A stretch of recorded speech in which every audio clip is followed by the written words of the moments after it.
Muy buenas noches, Álvaro. Buenas noches. Tú eres uno de los representantes más importantes que hay en Chile del ideario liberal, algo muy extraño en esta sociedad que se está yendo cada vez más a tener una mirada más bien socialista. Has sido un activo protagonista del cambio de mentalidad en el ámbito económico desde que participaste en la elaboración del ladrillo. Y así, digamos, hay una serie de situaciones en las cuales tú has estado en primer plano, pero eres un hombre que poca gente te conoce. Te lee quizás en el Mercurio, ¿no es cierto?, todos los lunes con tu columna. Y quisiera iniciar esta conversación contigo preguntándote un poco sobre ti. ¿De dónde vienen los Bardón? Bueno, mi padre era español y los Bardón llegaron a España por ahí por 1750 y se centraron ahí en el norte de España, en León más o menos, y de ahí vienen casi todos los Bardones españoles, digamos. Pero el apellido francés, o sea, el Bardón. Bardón. Y si uno mira la guía de teléfono en París, hay una columna entera, hay un concertista en piano, hay mucha gente distinguida que llevó ese apellido, tanto en España como en Francia.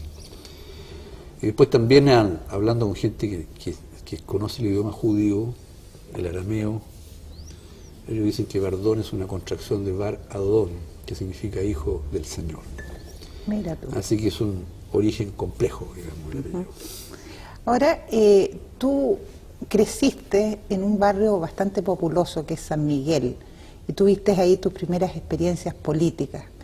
¿Puedes recordar algo de ese tiempo? Bueno, lo que pasa es que San Miguel al comienzo, por ahí por los años 40, era una comuna chica, donde se está asentando gente de clase media, tipo caja de empleados particulares, público por ahí, y después comenzaron una serie de tomas, y ahí se convirtió en una comuna popular, tomas que encabezaban normalmente los comunistas, los socialistas. Y claro, yo cuando era joven hice un poco de actividad política ahí en La Legua, en La Victoria. Como miembro del Partido Comunista, el Partido Socialista, el Partido Demócrata Cristiano. Como miembro del Partido Demócrata Cristiano. ¿Sí? Claro. ¿Por qué ingresaste al partido? Porque, digamos, uno tenía, digamos, las ligaciones o creencias vinculadas con la filosofía cristiana. Y en ese momento el ideal, llamémoslo así, humanista, cristiano, estaba mucho más representado por el Partido Demócrata Cristiano que por cualquier otro. La derecha, por ejemplo, no tenía ninguna significación. Y el grupo poderoso era la izquierda emergente, marxista, y el Partido Radical. Entonces, uno fácilmente se orientaba en esa línea. Yo después, cuando ingresé a la Universidad de Chile, prácticamente no había grupos de derecha en la Universidad de Chile. Eso te iba a preguntar, tú ingresaste a la Chile en el año 58-60, comienzo del 60 creo. 58. 58. Claro. Pero podrías haber entrado a la Católica, porque me imagino que como tienes fama de inteligente, que eras un hombre que sacaste un muy buen puntaje en la prueba de aptitud académica. Si es que existía en ese tiempo, ¿no? Bueno, en ese tiempo existía el bachillerato, ¿Ya?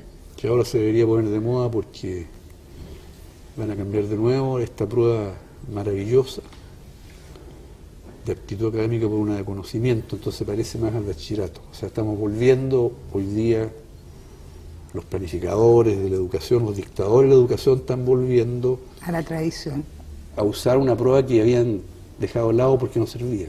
Los planificadores en educación no saben nada, entonces van haciendo experimentos con la gente y ganan plata en la pasada. Pero bueno, así es el socialismo en la educación. Entonces yo en ese tiempo di el bachillerato y ingresé a la Chile, en parte porque tenía más inquietudes. La Católica era una cosa más tranquila,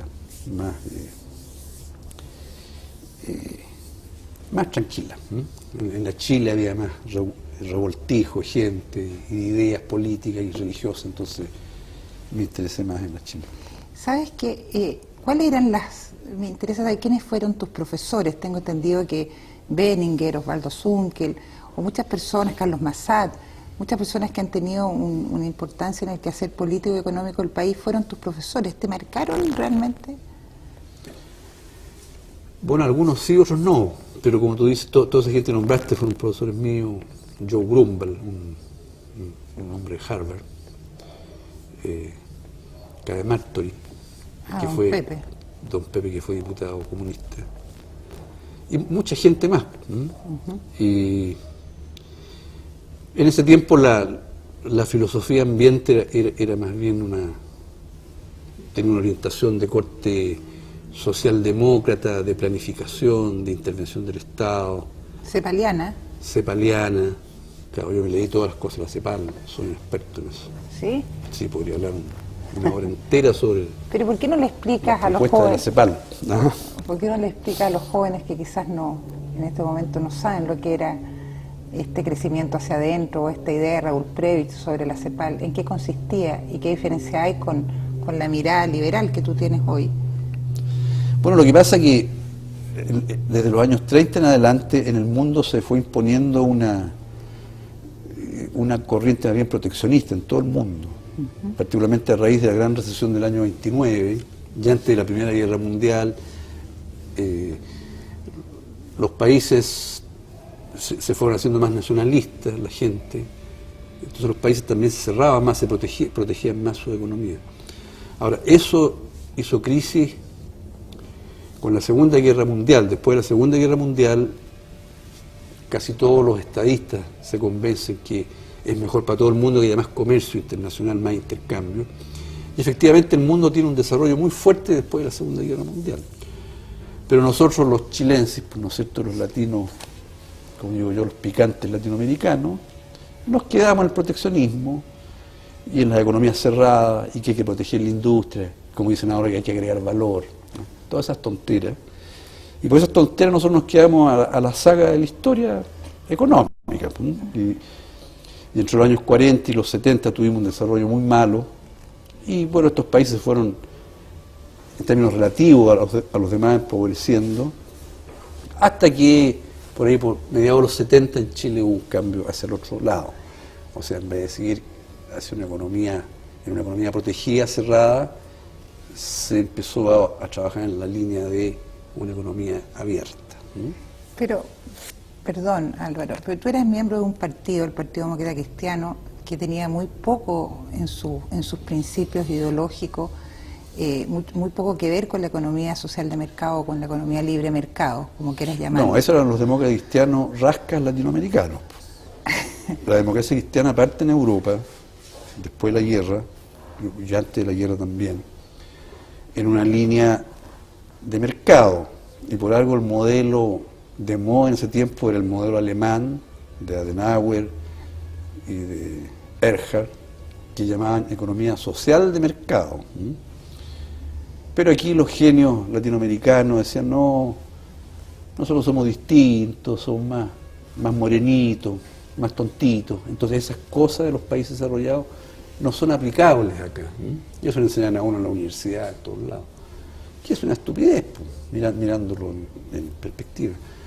Pero el origen en materia económica de la democracia cristiana es la belga-alemana, que era integración económica, ¿no es cierto? O sea, comercio internacional, economía de mercado, social, le ponían social de mercado porque decían, bueno, el puro mercado no va a arreglar el tema social, entonces el Estado tiene que meterse a hacer algunas cosas más, ¿no? Pero lo que hubo en América Latina en materia de democracia cristiana es una distorsión, diría yo, de lo que eran las ideas originales.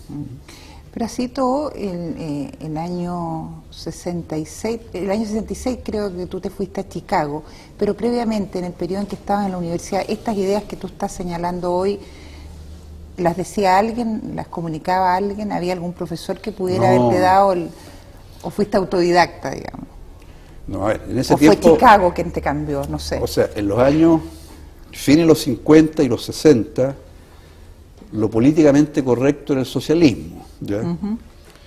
Entonces, todos los opinantes en política chilenos tenían algún ingrediente de socialista, ¿eh?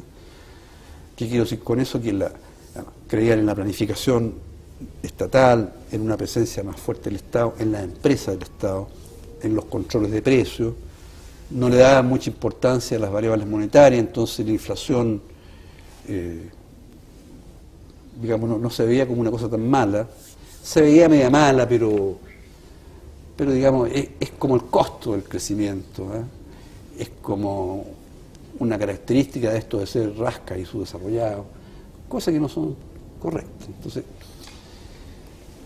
pero durante los años 60 hubo algunas personas aquí, algunas gentes que empezaron a hablar un poco de las ideas liberales y de la empresa privada, muy poco. Era, por ejemplo, yo recuerdo ahí en el Departamento de Economía de la Universidad de Chile había Juan Brown, que es un economista conocido, Federici, Carlos Hurtado, que fue ministro del primer gobierno de la Concertación, ¿no es cierto? De Obras Públicas. De Obras Públicas, que fue el que inventó las licitaciones de obras públicas, ¿no es cierto? O sea, todavía Carlos Hurtado tiene una mentalidad de mercado, ¿no?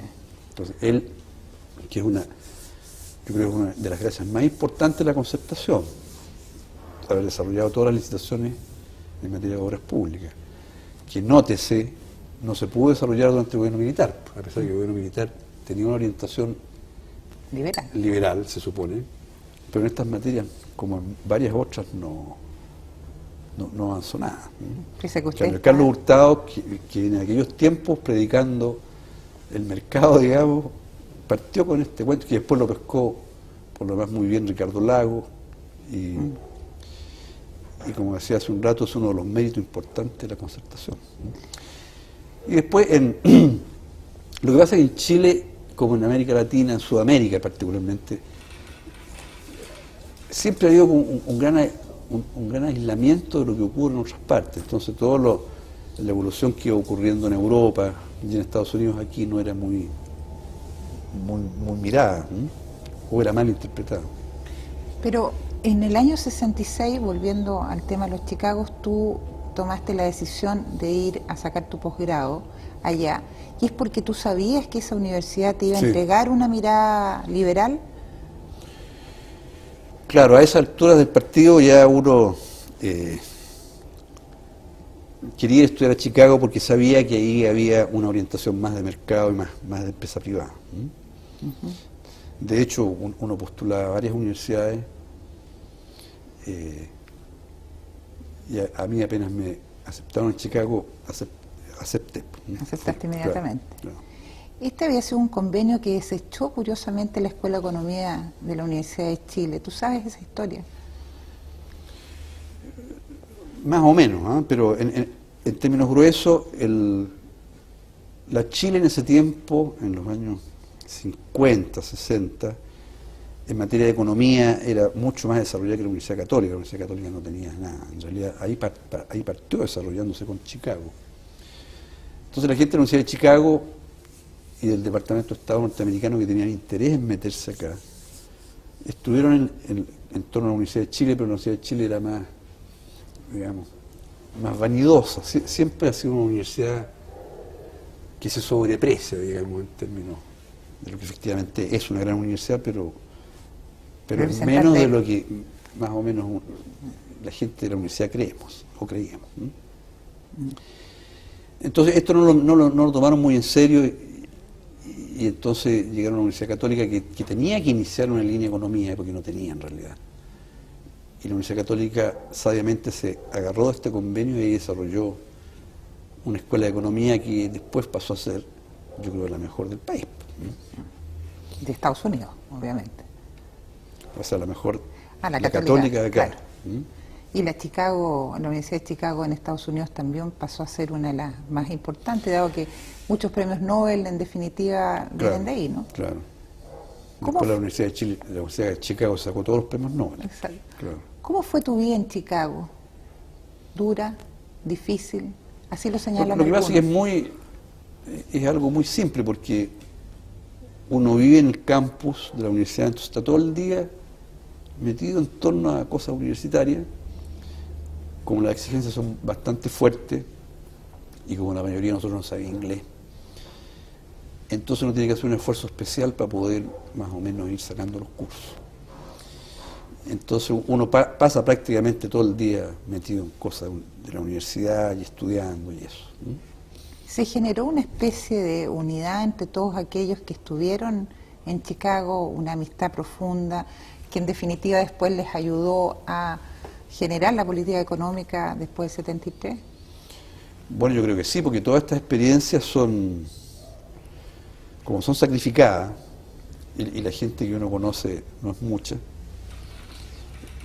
los de la misma nacionalidad tienden a desarrollar relaciones mucho más intensas. Y efectivamente eso pasó. ¿Con quiénes compartiste tu tiempo universitario allá? ¿Con gente que hoy día... Chileno. Bueno, con Sergio de la Cuadra, Hernán Cortés, con Emilio Sanfuentes, con el cual nos hicimos muy amigos. Yo lo encontraba ante un pesado. O sea, en Chile cuando lo veía lo encontraba un tipo sobrado, pesado, ¿no? Era sociólogo. Sociólogo, claro. Pero ahí nos hicimos amigos en 24 horas y después fuimos amigos siempre. ¿Y con Pablo Aragona también estuviste? Pablo Aragona estuvo antes que yo. Estuvo antes. Claro. ¿Y Sergio de Castro? También estuvo antes. Bueno, y toda esa experiencia, todo el aprendizaje de Chicago, de alguna u otra manera lo viniste a revertir aquí a Chile trabajando. Tú llegaste el año 68. Claro, para lo que sirven, digamos, estos pasos por ahí es porque le refuerzan mucho a uno las ideas. Uno ya tiene algunos prejuicios y ciertas ideas. Pero después cuando ve que hay gente que habla otro idioma y gente de prestigio dice esas cosas y dice cosas más extremas, entre comillas, uno se refuerza mucho en sus convicciones. Entonces, después cuando vuelve y habla aquí, sabe que está hablando lo que uno cree, pero además que tiene un respaldo, digamos, de gente no menor, como premios Nobel y ese tipo de cosas. ¿Y en qué te reforzaste tú? Bueno, en la idea de que la libertad de los seres humanos es lo más importante que hay. Para el desarrollo económico lo hace la gente, no lo hacen nada los estados, ni los burócratas, ni la cantidad de capital, ni la inversión. El progreso lo hace la gente. Y la gente interactúa en los mercados y ahí se van asignando los recursos, se van determinando precios y los precios le indican a los inversionistas dónde hay que invertir y dónde no. Y eso hace el desarrollo. Esa mano invisible. De una manera, claro, la mano invisible que hablaba Adam Smith. O el orden espontáneo de que habla Hayek, ¿no es cierto? Que fue premio Nobel de Economía. Y es así. Entonces, y es una cosa media misteriosa, no es programable, uno no puede, la pretensión, por eso la planificación socialista en definitiva colapsó, porque no es antinatura. Lo natural es la gente actuando con libertad, interrelacionándose. Y eso hace el progreso. Entonces el sueño socialista es, como dice Hayek, entre otros mises, es antinatura. El socialismo no es antinatura. Por eso no funciona. Por eso fracasó la Unión Soviética y todos los intentos de constructivismo, como dicen los liberales, de construir sociedades, de programar el desarrollo, fracasan. La ingeniería social. La ingeniería social, ¿no es cierto? La planificación de la educación que hay en Chile, por eso tener educación en Chile no es pésimo. Y va a seguir siéndolo siempre, mientras no se liberalice, digamos, mientras no se aplique esta filosofía de la libertad a la generación de educación. Pero ¿hay alguna contradicción con todo en esto que me estás señalando, por lo menos en ese periodo? Porque tú llegas a Chile el año 68 y tengo entendido que apoyas la candidatura de Radomiro Tomic, que obviamente no tenía esa mirada económica que tú estás señalando. ¿Por qué lo haces? Bueno, yo estaba en el Partido Demócrata Cristiano y el presidente era Eduardo Frei, con el cual yo en general, o sea, siempre me generó un gran atractivo. ¿Sí? Yo era muy atractivo. Pero cuando empiezan a nominar al candidato para el segundo periodo demócrata cristiano, que iba a durar 30 años, a mí lo que decía Tomic no me gustaba. Y yo, dentro del partido, hasta donde podía uno en ese tiempo, estuvo en contra de nominar a Tomic. Me parecía que era un desastre, porque ya en ese tiempo uno tenía una idea mucho más liberal del cuento. Pero en partidos como el Demócrata Cristiano, que son medios, no sé, medios como iglesias, así, siempre decían, no, el primero es Frey, el segundo es Tomic. Entonces nombraron a Tomic, a pesar de que el grueso del Partido Demócrata Cristiano estaba en contra. Yo me acuerdo que hubo unas convenciones donde la postura política contra Tomic sacó 68% de los asistentes a la Junta Nacional. Entonces yo pensaba, bueno, ya, este caballero perdió, tienen que nombrar a otro candidato presidencial, pero no, pues. Yo pensaba que podían nombrar a Carmona, a Juan de Dios Carmona, a Edmundo Pérez Zújovich. Por lo menos a eso yo me acuerdo haber estado hablando de eso con mucha gente. Pero no, en esta especie de monarquía que había, le tocaba a Tomic. Entonces Tomic fue candidato y perdió, pues tenía que perder. Ahora, yo estuve ahí, yo voté por Tomic, pero yo no... De hecho fui marginado, yo me acuerdo. O sea, en los grupos que estaban con Tomic a mí no me convidaban. Salvo como 20 días antes de la elección. Para reafirmar tu voto. Porque en la democracia cristiana también había izquierdas. Y las izquierdas son todas iguales, son sectarias y son exclusivistas. Además va siempre muy ligado con una cuestión de poder. Entonces el poder, mientras menos se comparta, mejor. Entonces había que mantener a esta gente media rara más lejos. Históricamente el partido en ese tiempo, y te pregunto porque tú estabas adentro, estaba dividido como en tres tendencias. Estaban los terceristas, a los cuales se suponía que tú adherías, estaban los rebeldes con Ambrosio, que después va a formar el MAPU, y estaban los freístas. Bueno, yo en realidad siempre fui freísta. Lo que pasa es que la gente de mi edad eran todos terceristas, entonces yo era amigo de ellos y iba a las reuniones con ellos. Y incluso participé, yo diría, en grupos con ellos. Pero en verdad yo siempre fui más bien de los guatones, digamos, como le decían después, o de los freyistas, esa onda, ¿no? Y por supuesto yo nunca entendí, no puedo entender nunca a la gente izquierda de la democracia cristiana, nunca la entendí. Yo me acuerdo que estaba en reuniones ahí en la Alameda, donde estaba el edificio del partido, en la Alameda frente al Cerro Santa Lucía, en el tercer o cuarto piso, haber visto a Rodrigo Ambrosio, y yo no entendía lo que hablaba. Yo decía, este gallo es marxista, ¿qué es lo que está haciendo aquí? Y nunca lo entendí hasta hoy día. O sea, simplemente, yo creo que toda esa gallada o tenía una gran confusión, o sea, no entendían lo que era la democracia cristiana, menos lo que era la economía social de mercado. Estaban muy atraídos por el marxismo, por este esquema simplista de la lucha de clase y toda esa tontera, y de la planificación, que yo ya en aquellos tiempos uno empezaba a darse cuenta que la planificación era antinatura, como hacemos. Y yo no entendía. Me acuerdo, Julio Silva, que yo lo encontraba atractivo, muy buen tipo. Pero a mí me da la impresión de que usaban unas categorías de análisis que no eran para nada, no tenían nada que ver con el cristianismo. Era la misma lecera, la lucha de clase, la explotación y todo ese cuento que en realidad no vale nada. Oye, Álvaro, y vino la Unidad Popular y fue elegido Allende con 1/3 de los votos en el año 70. Y recuerdo que desde una perspectiva económica, por ahí por octubre o noviembre, se redactó un discurso que es conocido históricamente como el discurso del terror. Y creo que tú tuviste alguna participación porque tú estabas trabajando en el Banco Central en ese tiempo. ¿Es así? No, el discurso del terror lo hizo Andrés Saldívar, ¿no es cierto?, que era ministro de Hacienda. Entre es un buen ministro de Hacienda. Y yo entiendo que en ese discurso del terror asesoraron ahí de alguna manera a Andrés Pacicot, ¿Ya? gran amigo mío, Sergio Vitar también. Sergio Vitar. Sí. Que yo estaba metido en la Corfo, entonces por ahí tenían vinculaciones con Andrés Saldívar.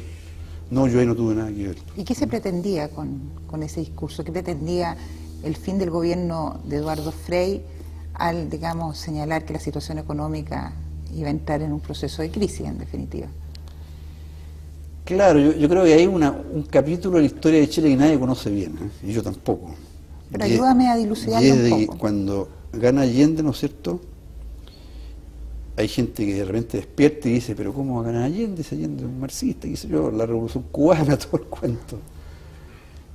Entonces parece que hubo como unos intentos de desestabilizar. de impedir que Allende asumiera, ¿no?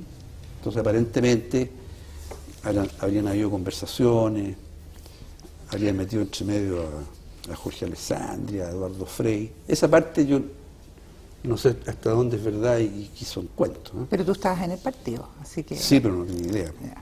Por lo más, todos estos operativos siniestros, digamos, siempre se hacen en privado. Entonces, uno no... Yo no supe nada. Por lo más, yo creo que fueron puras conversas y intentos así, o conversaciones de café, ¿eh? Pero que nunca llegaron a configurar ninguna cosa importante.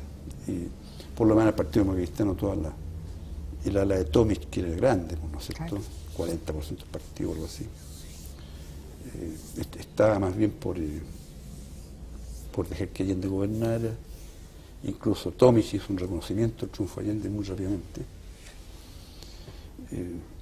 Había como un fatalismo en términos de que, bueno, tenía que a lo mejor llegar Allende, llegó, tiene que gobernar, gobernamos. Oye, y bueno, el primer año del gobierno de Allende, desde una perspectiva económica, es tremendamente positivo. La gente ganaba más plata, no se notaba escasez de alimentos ni de productos de primera necesidad, ni tampoco productos industriales. Claro, no, al revés, el primer año fue muy bueno, Allende fue, si uno mira los puros indicadores económicos, exacto, el producto creció re fuerte, como 7%, la inflación la controlaron, la gallina andaba llena de plata porque el Banco Central emitía como loco. ¿Cómo explicas eso? Entonces, porque el gobierno gastó mucho, subió las remuneraciones, todo esto que le gusta a los latinoamericanos picantes, ¿no es cierto? Hay que subir sueldos, sí, vamos subiendo sueldos, ley para reajuste, ley de reajuste, ¿qué más? ¿Qué quieren? Una niña también por ley, ¿no es cierto? Para todos los chinos.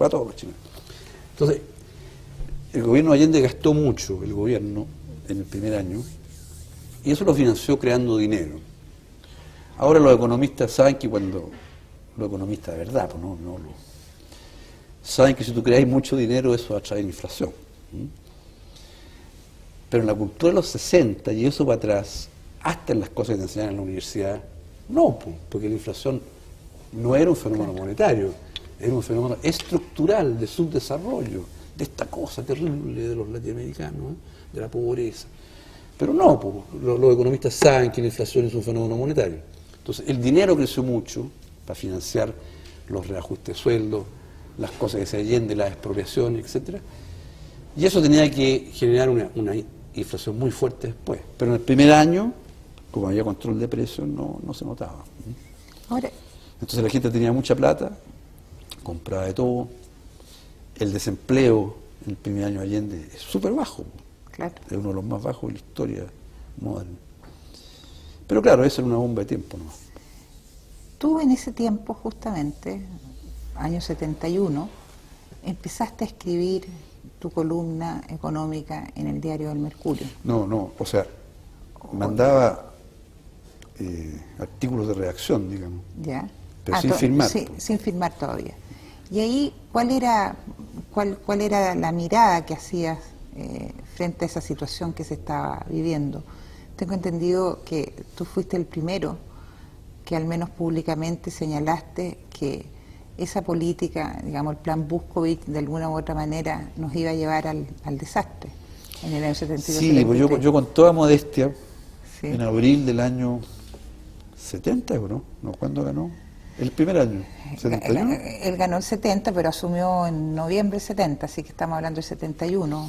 Claro, en abril del 71 yo escribí un artículo que decía que en Chile iba a haber, que el dinero había crecido más del 100% y que en Chile iba a haber una inflación de más del 100%, modestamente. Y fue así. Y en ese tiempo cuando yo escribí eso nadie creía. Te miraban como bicho raro. Por supuesto, decían este es un reaccionario, es un troglodita. Entonces, algunos decían, no, pues con el socialismo es distinto. Con el socialismo, esas cosas que tú dices son de economías capitalistas. Pero tú siempre has ido contracorriente, porque hoy día también muchos te consideran bicho raro. Sí, bueno, pues es que aquí, en este zoológico hay gente que no piensa nada. Creen que por ley, ¿no es cierto?, se arreglan la desocupación, y por ley se mejora el ingreso de la gente, y por ley se consiguen buenas mujeres, y por ley todo. ¿Qué se puede esperar? Pues, pero la gente que por azar de la vida tuvimos una formación en economía no podemos hacernos lesos. Y hay que decir, me parece a mí que es un deber decir las cosas como verdaderamente son. Que en economía hay bastantes regularidades conocidas. Entonces, y una de ellas es que si tú emitís mucha plata, vas a tener inflación. Ahora, afortunadamente, eso se aprendió, hoy día ya no es así. Hoy día tenemos ministros ahí que son muy ortodoxos. Bueno, y por eso hemos andado bastante bien, yo diría, los últimos 10, 12 años. Pero antes no era así. En ese año 71, mientras eras redactor del Mercurio, también comenzaste a generar, junto con otras personas, un grupo de apoyo al Partido Demócrata Cristiano, algunos senadores del Partido Demócrata Cristiano y del Partido Nacional, para producir un cambio en la mirada económica. Recuerdo que asesoraste al senador Juan de Dios Carmona y a muchos otros en ese plano, y que eso dio origen después, ¿no es cierto?, a una política económica mucho más estructurada. ¿Es así? Bueno, la verdad es que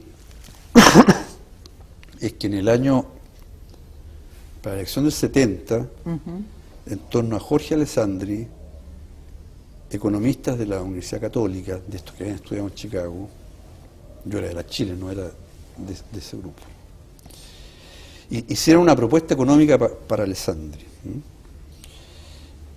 Y ahí tuvieron un primer encontrón con el empresariado privado que apoyaba a Alessandri. Entonces Jorge Alessandri, que era un tipo inteligente y un gran político, aunque no le gustaba la palabra esa, vio que había una rosca, entonces a todos los tranquilizó, pero ahí ya este grupo de economistas planteó un programa económico distinto. ¿La Nueva República? ¿Estás hablando de eso? No se llamaba la Nueva, no sé cómo se llama. Entonces esas ideas quedaron ahí yacentes, digamos, y durante el gobierno de Allende, cuando, digamos, a raíz de la oposición que produjo el extremismo Allende, que fue juntando al Partido Demócrata Cristiano con el Partido Nacional, ahí se empezaron a generar reuniones y propuestas en conjunto, que después terminaron en el ladrillo del año 73. Entonces, el ladrillo, que era el programa económico hecho por cientos de economistas literalmente y de profesionales, a comienzos de los 70 fue como un corolario o una prolongación de esa propuesta económica que se le hizo a la candidatura de Jorge Alessandri en el año 70. Pero ya en esta segunda vuelta, digamos, en el 73,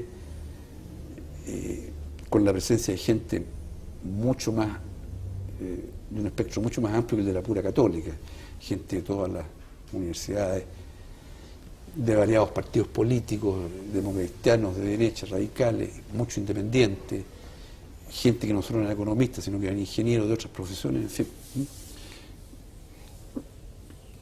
Ese fue el resultado de estas variadas reuniones. Detengámonos un poco en el ladrillo. Sabes que aquellos que no nos manejamos en el ámbito económico, de repente hemos ido a hablar, hemos escuchado esto del ladrillo, de este programa económico que en el fondo se va a intentar implementar bajo el régimen de Pinochet. ¿Cómo surge la idea del ladrillo? Porque se señala que tú eres uno de los grandes partícipes, de los grandes impulsores, digamos, de esta propuesta? ¿Cómo surge? Lo que pasa es que yo tenía un cargo en el Partido Demócrata Cristiano, que era el segundo, había un presidente del departamento técnico del Partido Demócrata Cristiano que tenía mucha gente, y había un subdirector. Entonces yo fui subdirector en los años que estaba Allende gobernando. Entonces desde esa postura nosotros ayudábamos a los senadores y nos fuimos conectando, porque uno se encuentra con la gente que está en los otros partidos, que estaban en la oposición de Allende también. Y ahí, como tú decías hace un rato, asesoramos a algunos senadores, hicimos algunos papeles, nos ligamos con la Sociedad de Fomento Fabril, con Orlando Sáenz, que es el presidente. Incluso nosotros armamos una oficina con Sergio Undurraga, con Arsenio Molina, Segers y otra gente, que en el fondo era como una pantalla que se dedicaba a la asesoría económica, pero en verdad lo que hacía era asesorar a los políticos que estaban en contra de Allende, y nosotros hacíamos trabajo y cosas de ese tipo. Entonces después en esa oficina fue llegando otra gente que fue la que en definitiva terminó escribiendo el ladrillo. ¿Fue pedido, creo, por la Armada, por el almirante Merino? El ladrillo, lo que yo sé es que en algún momento, cuando el gobierno de Allende iba haciendo crisis, me parece que Roberto Kelly y Cubillos, y probablemente Milo Sanfuente, hablaron con Merino. Le dijeron, bueno, en este país va a quedar la grande, ¿y ustedes hasta cuándo van a...? Estaban complotando entonces. Entonces Merino, no, todavía no parece. Ah. Entonces Merino les habría dicho, si aquí votar a Allende no cuesta nada. Si lo que cuesta después es que, o sea, lo que es complicado es qué se va a hacer después que Allende caiga. Entonces ahí esta gente dijo, bueno, hay que hacer un programa. Yo creo que fue Cubillos, Kelly. Roberto Kelly, y ellos estaban asociados con Emilio Sanfuente, que siempre anduvo en esta aventura. Tu amigo de Chicago. Claro. Y entonces ellos dijeron, ya, hay que hacer un programa. Es una buena idea, sin decir nunca para qué. Entonces fue haciendo el programa, de repente se paraba, y de repente llegaban de nuevo mensajes, hay que hacerlo. Y efectivamente se fue haciendo con participación de técnicos de todos los partidos políticos, había Demócrata Cristiano, obviamente. ¿Te acuerdas de nombres que después hayan tenido alguna figuración? Sí, pero es complicado porque después se enojan con uno cuando lo hacen. Pero a estas alturas nadie se enoja. No, se enojan. ¿Sí? Particularmente los demócratas cristianos son muy de piel muy sensible. Entonces, pero hay algunos que son hoy día miembros del gobierno y fueron también con los militares al comienzo. Y ellos participaron y está bien, pues era lo que había que hacer en ese tiempo. Te estás refiriendo a Villarzú, yo creo. Villarzú no me acuerdo de ese participo, no me acuerdo. No, pero tiene que haber estado también, pues, y Zavala y Andrés Sanfuentes y muchos más. Todo el mundo estaba. La verdad es que a poco andar de gobierno de Allende, toda la gente pensante se da cuenta que iba a quedar la grande.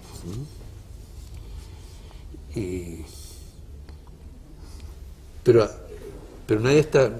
no había costumbre de golpes militares en Chile. Entonces uno decía que iba a quedar la grande, pero ¿qué es la grande? Bueno, un golpe militar. Pero uno no sabía lo que era un golpe militar. Y no teníamos ninguna conexión con ningún militar ni nada. Yo, de hecho, amigos militares de haber tenido un compadre que íbamos al colegio ahí cuando chico y no mucho más. ¿Y dónde te pilló el 11? El 11 estaba en mi casa.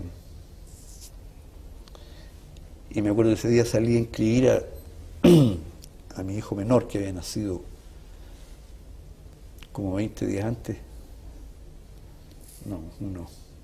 Como 12 días antes. Entonces lo fui a inscribir al registro civil de Arriba de Las Condes. Y cuando llegué a la oficina me quedaban mirando como un pájaro raro. Que yo venía, pero si no sabe lo que está pasando. ¿Y qué está pasando? Está la cagada en el centro. Pero hay un problema militar, nadie sabía muy bien. Pero no pude ir al centro, nada. Entonces me volví a la casa Y claro, ahí nos enteramos de eso y con unos vecinos nos pusimos a celebrar temprano en la mañana. Uno de esos vecinos era de la Unidad Popular. ¿Sí? Pero nos subimos junto al techo de la casa para mirar cómo unos aviones bombardeaban la casa donde estaba Allende. Tomás Moro. Una cosa bastante impresionante para uno que no tiene ni cultura, ni formación militar, ni nada de ese tipo. Era una cosa. Entonces ahí nos tomamos unos pisco sour y mi amigo de la Unidad Popular decía, bueno, si esto tenía que pasar. Claro, tenía que pasar. Y eso fue lo que yo hice los tiempos. ¿Y te llamaron rápidamente a formar parte del gobierno? No, lo que ocurrió después, como 2 días después, es que nos citaron a 4 o 5 personas en el Ministerio de Economía, ¿no? Donde hay un general. González. Claro. Y la primera reunión fue, yo dije, aquí estamos cagados. Porque mi general no entendía nada del cuento. Entonces, me acuerdo que alguien le dijo, general, hay que preocuparse de los precios. Entonces dijo, bueno, si eso vamos a preocupar después, ahora estoy preocupado del desabastecimiento. O sea, no entendía que el desabastecimiento era porque tenía los precios fijados. Entonces yo ahí miré a los compadres que estábamos, y a la salida le dije, yo creo que estamos fregados. Pero no fue así. Después cambiaron, empezó a entrar la gente que entendía y efectivamente se pudo hacer lo que habíamos pensado mucho tiempo. ¿Te significó algún problema participar en el gobierno militar siendo militante del Partido Demócrata Cristiano? Bueno, claro, porque yo en esos tiempos en que estaba en el departamento técnico de la democracia cristiana, yo me hice bastante conocido en el partido. Entonces los próceres miraban con alguna atención a este gallo joven ahí que anda lesando. Y uno de los que me miraba era Eduardo Frei, al cual yo le tenía un gran respeto. Entonces me acuerdo haber estado hablando con él en diciembre del 74, porque yo el primer año no estuve en el gobierno militar, en el año 74 yo estaba en la universidad. O sea, yo entré al Banco Central en marzo del 75. Exacto. Pero me acuerdo haber estado en una comida íntima de 6 personas hablando con don Eduardo Frei en diciembre, y que él empezó a criticar a la gente democrática cristiana que estaba en el gobierno. Yo no estaba en el gobierno. Y yo me acuerdo que lo defendí. Y costaba mucho porque Eduardo Frei Montalva era un personaje político muy sólido, al cual uno tenía respeto. Entonces, cuesta argumentar cuando una persona así está haciendo una declaración muy fuerte. Me acuerdo que lo que yo le dije, mire don Eduardo, aquí ya tenemos una cagada política de película, ¿no es cierto? Tenemos militares, se acabó la democracia chilena. Ahora lo que hay que tratar de evitar es que haya una cagada económica, porque además de terminar sin democracia con el sistema político hecho pedazos, vamos a terminar todos en la ruina. No, pues hay que tratar de ayudar para que el país se levante. Y ese fue más o menos el cuento. Entonces, después en marzo, cuando yo entré al Banco Central, ahí me acuerdo que Caguas, que lo habían nombrado ministro de Hacienda,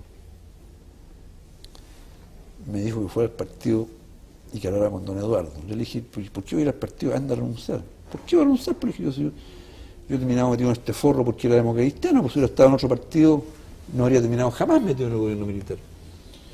Porque así es la verdad. O sea, en realidad, si hubiera estado en el Partido Radical, no habría nunca estado en el gobierno militar. Claro. A lo mejor habría estado contra la dictadura, uno no sabe. Y ese es más o menos el cuento. Entonces, al Partido Cristiano no renuncié porque yo encontraba que no había que renunciar. Y bueno, ahora, por razones obvias, uno empieza a distanciarse. ¿Cómo entender que... O como diría un pretencioso, en realidad, sí, ellos se distanciaron de mí, ¿no? Oye, ¿cómo entender que un gobierno militar donde la planificación, donde en el fondo el pensamiento, la estructura del pensamiento es bastante socialista, no desde una perspectiva ideológica, sino de planificación. De arriba para abajo. ¿Cómo entiendes tú que un gobierno militar, que el general Pinochet, sus asesores, etcétera, hayan dado pábulo, hayan dado pie, hayan permitido, digamos, que se produjera en Chile, que se ingresara a Chile una política como la que ustedes planteaban junto con Sergio de Castro, Pablo Barahona y todos los demás Chicago? Yo creo que eso es incomprensible, o sea, un milagro. Son muchas coincidencias. Yo creo que la primera coincidencia que bueno, el golpe fue hecho contra Allende, que era socialista. Entonces, yo alguna vez le escuché a Pinochet decir, bueno, ¿cómo? Si estábamos echando a Allende, ¿cómo íbamos a hacer lo mismo que Allende? Pues había que ser, claro, aunque uno no entendiera nada, una cosa distinta. Porque eso no funciona. Después yo creo lo otro que pasó, que ahí vino la crisis del petróleo, que a Chile lo hizo polvo. La crisis del 73, claro. 73, 74. Entonces, Chile quedó arruinado cuando se va Allende. Y después viene la crisis del petróleo que dejó al país sin $1. Entonces no había salida, era una emergencia. Entonces había espacio como para proponer una política que de cuajo, digamos, terminara con los problemas. Y el problema más importante que había, como siempre, un déficit fiscal muy grande y un gasto del gobierno infinanciable. Entonces la política obvia era bajar el gasto del gobierno fuertemente. Y eso implica echar gente, bajar remuneraciones, bajar las pensiones a los jubilados, todas esas cosas terribles. Entonces, pero como había esta crisis internacional, el país estaba arruinado, había hiperinflación, una inflación de 1000% al año. Y después la otra coincidencia es que había un programa económico y había un grupo de economistas coherente. Entonces todos decían más o menos lo mismo. En el Banco Central, en Hacienda, en Nuevo Plan, en todas partes. Los empresarios privados también más o menos coincidían con el cuento. Entonces se dio una coyuntura como para... Además, hubo dos personajes ahí, dos ministros que fueron clave. Uno fue Jorge Caguas, que fue el que dirigió este programa que se llamó de recuperación económica, no sé qué, que tenía varias características también muy especiales. Era católico, era amigo del cardenal, había sido asesor de Eduardo Frei Montalvo, era democristiano, había sido director del Departamento de Economía de la Universidad Católica, donde están todos los Chicago. Era ingeniero civil, no era economista. Había estudiado en Columbia, no en Chicago. Entonces era un personaje, era amigo del director del Mercurio, de don René Silva Espejo. O sea, Caguas era un tipo muy especial. Era amigo de todo el mundo, buena persona, un tipo honrado, confiable. De un espectro, de una, qué sé yo, historia política que nadie podría decir este gallo o era empresario o era de derecha, no. Entonces, él yo creo que posibilitó esta confianza en los economistas. Bueno, y después ya la presencia, ya a esa altura conocida, de Sergio de Castro, de gente como Pablo Barahona, que se fueron haciendo aceptable para los militares, porque los militares en el primer año tenían una desconfianza parida respecto de todo lo que fuera civil, ¿no es cierto? Entonces, bueno, y estos pájaros que son economistas, ¿quiénes son? Pues vinculados a la derecha, los empresarios. Entonces fueron viendo que en realidad era gente con mucha independencia de criterio y independencia económica, en fin, que no eran gallos ahí metidos que representaran algún poder económico. Entonces se fue generando una confianza que permitió que el general Pinochet hiciera confianza en ellos y les diera chip y libre. O sea, bueno, y eso es la otra coincidencia, que a cargo de la República, de la presidencia de la República, había un general Pinochet, que también es otro fenómeno muy curioso, pues, como tú decías hace un rato, siendo militar, un tipo dispuesto a confiar en una economía de mercado es lo más raro que hay. Sí, bastante extraño. Entonces, puras cosas raras. Y en relación a eso mismo, fíjate que otro miembro de la Junta, el general Lee, tenía una posición contraria, digamos, a esta posición, y en definitiva terminó por imponerse entonces la posición de Pinochet. ¿Tú conoces bien al general Pinochet? Es difícil conocer bien al general Pinochet. Yo lo fui conociendo a poco y lo conocí más después que me fui al Banco Central. Mientras estuve en el Banco Central lo conocí, pero poco. Pero uno va viendo ahí, va conociendo a la gente. Es un personaje... Mira, hay gente así que tiene liderazgos raros. Por ejemplo, Ronald Reagan en Estados Unidos, la Margaret Thatcher, Pinochet. Son los tres muy parecidos. El mismo tipo de programa de gobierno, de reforma económica, el mismo discurso así medio de sociedad libre, digamos, pero no... Una cosa curiosa. Pero son, yo creo que en el siglo XX, en materia de reformas económicas de fondo, esos tres personajes son los más significativos del siglo XX, yo creo. Sí. Oye, curiosamente Pinochet el primero. Pinochet el primero, claro. Que eso la gente en general, todos nos olvidamos a veces. Bueno, yo me acuerdo de haber hablado, y uno ha leído por ahí a muchos economistas de Estados Unidos, Europa, liberales, que nunca entendieron esto, porque decían, ¿cómo? Aquí resulta que el primer experimento liberal grande en el siglo XX, de reforma liberal, fue hecho por un gobierno militar. Eso no cuadra. No cuadra, y a mí no me cuadra hasta hoy día. ¿Qué querés que te diga? No, yo creo que fueron puras casualidades, coincidencias, cuevas. Como decía algún amigo por ahí, en la vida que no tiene suerte, está fregado. En este país yo creo que tuvo suerte en eso. Aunque hoy día no sea lo políticamente correcto decir eso, pero así es. Oye, pero este modelo que había dado bastante buenos resultados, por lo menos podríamos decir hasta el comienzo de la década del 80, sufre una gran crisis a fines del 82, comienzo del 83. Claro. ¿A qué se debe esa tremenda crisis que genera, digamos, un cambio incluso de política económica desde el gobierno? Llega Luis Escobar Cerda, llega Sergio Onofre Jarpa, cambia, digamos, la posición. ¿La verdad o la leyenda política? A mí me interesa mucho la verdad. Bueno, la verdad es la siguiente, que el año... La crisis fue el 82. El 80, claro. En el 79 en Estados Unidos nombraron de presidente del Banco Central a Paul Volcker, ¿Ya? Un gran economista. Y en ese tiempo Estados Unidos tenía una inflación ya de como de 10-11%. Entonces Volcker dijo, ya, aquí se acabó el cuento, yo voy a parar la inflación. En vez de seguir una política de tasa de interés, voy a seguir una política, como dice un economista, de agregados monetarios, voy a controlar el dinero. Y empezó, y la tasa de interés se fue a las nubes, y hubo una recesión mundial, ¿ya? Que parte entonces el año 80. Entonces ahí la economía se trancó, y detrás vino otra alza del precio del petróleo, que se duplicó.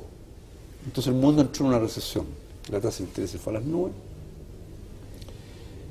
Chile era un país con deuda, el sector privado tenía mucha deuda, entonces entró también en recesión, porque aunque aquí sean muy patrioteros, nacionalistas, cuando Estados Unidos entra en recesión, Chile entra en recesión, pues sí. Nosotros somos una economía dependiente, los demás son puros cuentos. Entonces la recesión mundial se transmite para acá, y acá se tiene que producir un ajuste que fue bastante fuerte, con un aumento del desempleo enorme,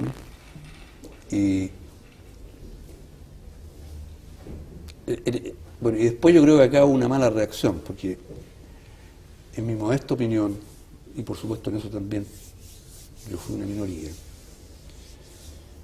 yo creía que no había que doblar en Chile, que había que dejar el tipo de cambio fijo en 39 pesos por dólar.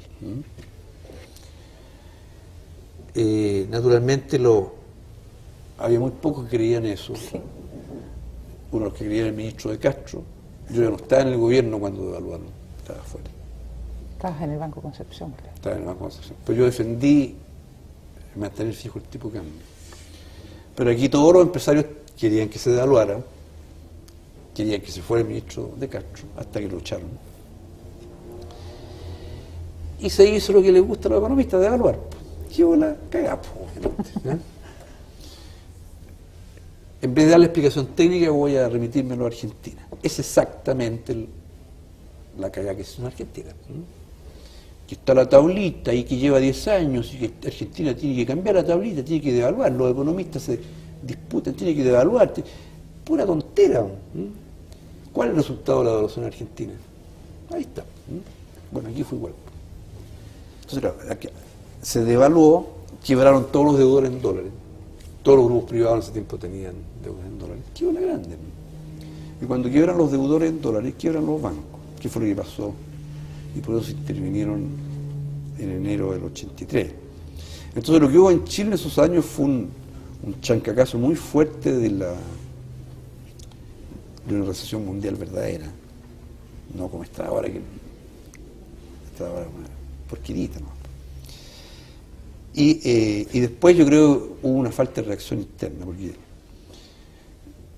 yo creo que tenía la razón ahí era el ministro de Castro, que dijo, bueno, aquí el ajuste automático, no voy a mover el dólar, y esperemos que la economía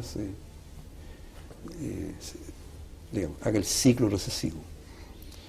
Pero aquí, como creemos en los milagros y todas esas cosas, no querían esperar por el ciclo recesivo. ¿Cómo se puede arreglar? Devaluando. Ya, pues vamos devaluando. Y ahí estamos. Ese es más o menos el cuento. Pero muchos Sergio Castro trató de bajar las remuneraciones, por ejemplo. El almirante Pino se opuso. No pudo bajar las remuneraciones. Cuando tú dices eso, si tú le dices a la gente que baja las remuneraciones, uy, ¿cómo bajar las remuneraciones? ¿Cómo va a bajar? Si van a bajar igual, pues. Si es cuestión de si lo hacemos, no sé, con un costo de desempleo enorme o se produce solo después, por la vía que haya inflación o un desempleo enorme, en fin. Pero a la gente no le gusta pagar los costos y no hubo ambiente para bajar el gasto público, que se podía haber bajado, para bajar las remuneraciones, hubo oposición de los mismos uniformados. Es que nos estábamos acercando. Entonces, al plebiscito. ¿Ah? Nos estábamos acercando al No, plebiscito. todavía No para el 88. No. Sí, pero 85-86, cuando está la dupla, 83-84, cuando está la dupla Jarpa. Sí, no, pues eso viene claro. Pero yo creo que fue básicamente eso. Entonces, si uno... Bueno, obviamente, además de decir que cuando subió el precio del petróleo y subió el precio del cobre en el mundo se fue al hoyo. ¿Y qué pasa en Chile cuando baja el precio del cobre? Tiene que haber recesión, po. Eso fue lo que pasó. O sea, pasó lo mismo que pasa siempre. La intensidad del movimiento fue muy, muy importante. Y no hubo una reacción de política económica interna, salvo devaluar, que yo creo que hubo un error. No, iba ahí porque generalmente se ha señalado que la dupla Jarpa Escobar-Cerda fueron las que en el fondo arreglaron la política, la mala política que habían generado ustedes los Chicago, y que gracias a esa vuelta al proteccionismo, entre comillas, pudimos salir adelante y luego Vigi encontrar, ¿no es cierto?, una economía que le posibilitara seguir adelante. Eso. El proteccionismo nunca sirvió para nada. Y no sirve para salir de la recesión, nada. Ahora, lo que pasa es que objetivamente el año 82-83 había una crisis económica fuerte en Chile, y como consecuencia de eso el desempleo era enorme, y empiezan a aparecer las primeras protestas sociales, y empieza a darse por primera vez un escenario propicio para los grupos políticos que querían, digamos, volver a la normalidad, que se fueron los militares. Y entonces ahí empieza a haber una actividad política mayor, y ahí nombran de ministro del Interior a Jarpa, y Jarpa muy hábilmente empezó a conversar con los partidos políticos y desinfló un poco la oposición que se estaba generando. Por eso yo tengo una buena opinión de la conducción política del gobierno militar en esos años. Pero junto con eso, en la parte económica, digamos, hubo una reacción que yo creo que fue una cierta regresión hacia atrás, porque empezaron a subir los aranceles, se trató de hacer alguna política activa fiscal, Claro. que es la receta tradicional, tradicional de las malas recetas tradicionales, que cuando tiene desempleo y eso, bueno, lo mismo que dicen ahora algunos como Minami y otros más, hay que hacer un poco más de activismo fiscal. Hay un espacio para gastar más. Esos espacios no existen, son puro cuento. Los milagros en la economía no existen. Si por ley o con más gasto fiscal se pueden arreglar los problemas económicos, no habría países subdesarrollados, pues todos teníamos ricos. Entonces, hay una regresión que yo creo que fue mala, pero no fue tan mala tampoco. Por lo más, yo creo que todo eso ayudó a calmar el ambiente, y desde ese punto de vista yo coincido con decir que probablemente ese año y medio o algo así puede haber servido como de base para después volver, digamos, a retomar la política ortodoxa. Que eso da cuenta un poco del genio de Pinochet, ¿no? Que a pesar de todo el cuento, el tipo después de un waiver ahí, de un periodo de dispensa, un año y tanto, de nuevo vuelve a una política de corte liberal. Oye, Álvaro, tu fama de buen no conservador, sino conversador, se ha demostrado esta noche acá. Lamentablemente nos quedan muchos temas en el tintero. Esperamos retomarlos en alguna otra oportunidad. Te agradecemos muy sinceramente que hayas querido conversar con nosotros en forma tan llana y tan abierta. Gracias. Gracias a ustedes.